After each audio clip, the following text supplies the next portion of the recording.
Araw-araw tayong bumabiyahe sa eskwela, sa trabaho, sa mga pangarap.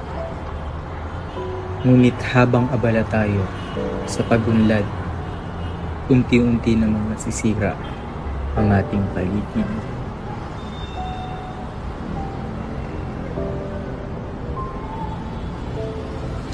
Naririnig mo ba ang ingay ng kalsada?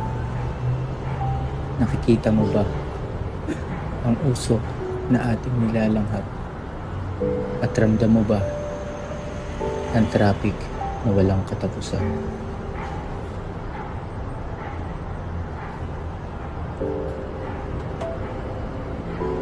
Ang trapiko at polusyon sa Metro Manila ay matagal ng kanser, sumisira sa kalakalan, sumasayang sa panahon ng mga mamamayan, nagdudulot ng malaking stress. Para sa mga mamamayan, maging disiplinado at matuto tayong gumamit ng pampublikong transportasyon at ng ating kalikasan. Magpakita ng paggalang sa batas trapiko, gayon din sa ating inang bayan.